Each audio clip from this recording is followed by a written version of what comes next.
AVM Chettiar means perfection to the core. பாட்டு எழுதுகிற கவிஞர் அங்கே இருக்கணும். ஒரு பாட்டு எழுதுகிற கவிஞரும் மியூசிக் டைரக்டரும் நேருக்கு நேர் உட்காந்து எழுதுறது தானே சிறந்த முறை. டேப்பை வச்சுக்கிண்டு வீட்டிலேருந்து எழுதி அப்புறம் அனுப்புறதுங்கிறது. பாட்டு எழுதணுன்னே நாங்கள் சொல்லுவோம் சார், இன்னும் கொஞ்சம் ஏதோ வரலாம்னு சொல்லி. ஆமாம் ஆமாம், அதுவும் சொல்லுவோம். அது அண்ணன் சொல்லுவார், கொஞ்சம் இடிக்குது சார், அந்த வார்த்தையை கொஞ்சம் மாற்றி கொடுக்குன்னு சொல்லுவார். அப்பா சரணத்தில் நல்ல விஷயம் வந்திருக்குப்பா, இதை பல்லவி ஆக சொல்லுப்பா. ஆமாம் ஆமாம் செட்டியார் எனக்கு நல்லா இருக்கு. ஃபோன் பண்ணி விட்டேன், இல்லை அவர் சரணத்தில் வந்துருக்குது பல்லவி கொண்டு வந்தால் அந்த பல்லவியில் திருப்பி வரும்போது ஸ்ட்ரெஸ்ஸாக ஒன்று ஃபீல் பண்ணுறான்னு சொல்லிட்டு நீங்கள் மாற்றி கொடுத்துருக்கீங்க. நம்ம அனுமந்தன்னு ஒரு தபேலிஸ்ட். ஆமாம், அனுமந்து தெரியும். எப்படி மூஞ்சி அப்படி திருப்பார். ஏய் என்ன அப்படிம்பார் கவிஞர். இந்த பாட்டு எழுது இந்த புதுசாக வந்துருக்கிற பையன் எழுதுவான், இது கண்ணதாசி மனமாம்பார். அவர்கிட்டயே அவர் உட்கார வச்சுக்கிட்டேன். டேய் விஷயம் என்ன சொல்கிறாங்க, பள்ளி வேணாம் அது திருப்தியில் வேணும், வேறு மாற்றி கொடுப்பார். கதை கேட்குற காலத்துலேருந்து கூட இருப்பார், டிஸ்கஷனில் இருப்பார், திரைக்கதையில் இருப்பார், வசந்தத்தில் இருப்பார். அப்படியா? எல்லாத்துலேயுமே அவர் கேட்டு ஓகே பண்ணார். அதோட ஃபுல் ஸ்கிரிப்டும் ரெடியாக இருந்தால் தான் ஷூட்டிங்கே போய் சொல்லுவார். அப்பா இது முக்கியமான வசனம் சொல்கிறார் ஜாவர் சீதாராமன், அதை குறிச்சிக்கம்பார். படம் எடுத்து ரஷ் பார்க்க போகும்போது அந்த முக்கியமான டைலாக் க்ளோஸ்அப்பில் இருக்கான்னு பார்ப்பார்.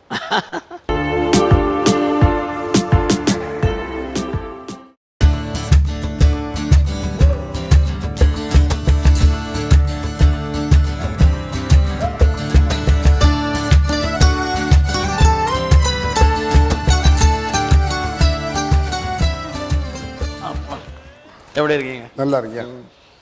முதல்ல உங்களுக்கு 81வது பிறந்தநாள் வாழ்த்துக்களை வசந்த் டிவி மூலமாக உலக மக்களுடைய சர்வே தெரிவிச்சுக்கிறேன். ரொம்ப நன்றி. நம்ம பொறுத்தளவு நான் உங்களை கவிஞராக சந்திக்கிறதுக்கு முன்னாலேயே யுவனா சார் முத எனக்கு கனிமுத்து பாப்பா படத்தை இயக்கிற வாய்ப்பு கொடுத்த போது அந்த கம்பெனி விக்டரி மூவிஸ். ஆமாம் ஆமாம், அதுதான் மகாலிங்கபுரத்தில் இருந்தது. ஆமாம், அந்த காலனிக்குள்ளே இருந்த வீட்டுக்குள்ளே எதிர் வீட்டில் தான் நீங்கள் ஏவிஎம்ல நிறைய படங்களுக்கு உங்களோட பண்ணியிருக்கேன். செட்டியாரோட வந்து பாட்டு வாங்கிட்டு போயிருக்கேன். ஆமாம் ஆமாம், ரெக்கார்டிங் தேட்டரில் பல முறை சந்திச்சிருக்கிறோம். ஆமாம், அப்போல்லாம் ரெக்கார்டிங் போதே ஆமாம் ஆமாம் நீங்களே வந்து இருந்தால் தான் செட்டியாருக்கு ஒரு திருப்தி. ஆமாம் ஆமாம், வந்து உட்கார்ந்துருக்கு. பாட்டு எழுதுகிற கவிஞர் அதான் Chettiar. AVM Chettiar means perfection to the core.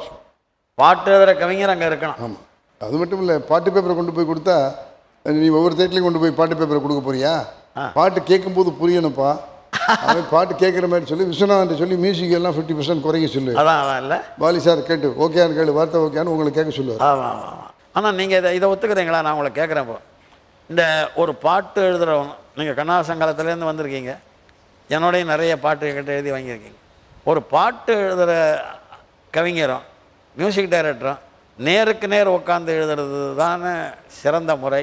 டேப்பை வச்சுக்கிண்டு வீட்டிலேருந்து எழுதி அப்புறம் அனுப்புறதுங்கிறது அது கரெக்ட். காலத்தில் மாறி இருக்கலாம். இல்லை, நான் உண்மையாக சொல்ல ஆசைப்படுறேன். அதில் இருந்து அந்த ஹோம்லி அமைப்பு, ஒரு கூட்டுறவு அமைப்பு போயிடுச்சு.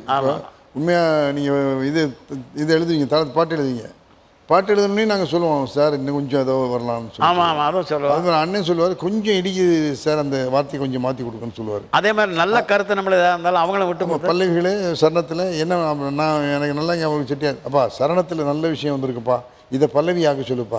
ஆமாம் ஆமாம் செட்டியார். எனக்கு நல்லா இருக்கு. ஃபோன் பண்ணி விட்டேன், இல்லை அவர் சரணத்தில் வந்துருக்குது பல்லவி கொண்டு வந்தால் அந்த பல்லவியில் திருப்பி வரும்போது ஸ்ட்ரெஸ்ஸாக ஒன்று ஃபீல் பண்ணுறான்னு சொல்லிட்டு நீங்கள் மாற்றி கொடுத்துருக்கீங்க. கரெக்ட். இதெல்லாம் ஒரே குடும்பமாக உட்காந்து பண்ணும்போது எல்லாருடைய மூளையும் ஒரே நோக்கி போச்சு. You are correct. தவறுகளை திருத்த முடியுது. வாழும் பாட்டு அப்படின்னா அப்போதான் நிச்சயம். இல்லை அந்த பாட்டால் தான் நான்லாம் வாழ்ந்துக்கிட்டு இருக்கிறேன். நிச்சயம். இல்லை, இன்னைக்கு நீங்கள் இப்போ எல்லா பாட்டுமே கதையோடு சேர்ந்த பாட்டுகள்னு வரும்போது அதை யாருமே நீங்கள் மறக்க முடியாது.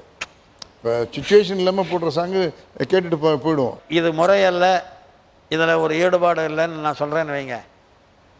அவர் அந்த காலத்தால் சார் நேராக உட்காரணுங்கிறார், நமக்கு டைம் இல்லைன்னுவாங்க. ஆமாம். இல்லை, இன்னைக்கு ஃபாஸ்ட் அறிவுடைமை அல்ல. இல்லை, இன்னைக்கு ஃபாஸ்ட் லைஃப் ஆகிடுச்சு, எல்லாமே ஃபாஸ்ட் ஆகிடுச்சு. அதுக்கு விஞ்ஞான வளர்ச்சியில் வந்துருச்சு, விஞ்ஞான சாதனங்களும் வந்துருச்சு.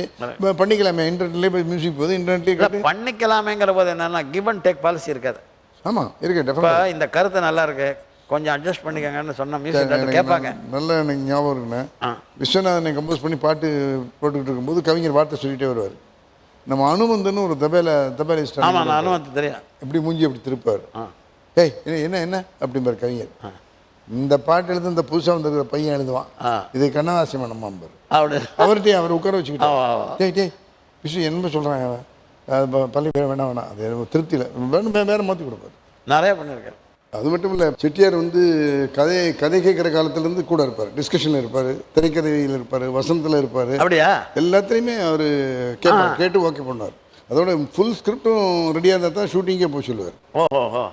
வணக்கத்துலேருந்து முடிவு வரலும், டைட்டிலேருந்து வணக்கம் வரையிலும் ஸ்கிரிப்ட் ரெடியாக இருந்தால் தான் ஷூட்டிங் போகமான்னு சொல்லுவார். அப்படியா? அந்த பர்ஃபெக்ஷன் ஸ்க்ரீன் பிளே டிஸ்கஷனுக்கு வருவாங்களா? ஆமாம், எல்லாத்தையும் டிஸ்கஷனில் வருவார். அப்பா இது முக்கியமான வசனம் சொல்கிறார் ஜாவர் சீதாராமன், அதை குறிச்சிக்கம்பார். ஓஹோ. அது மாதிரி வந்து படம் எடுத்து ரஷ் பார்க்க போகும்போது அந்த முக்கியமான டைலாக் க்ளோஸ்அப்பில் இருக்கான்னு பார்ப்பாரு.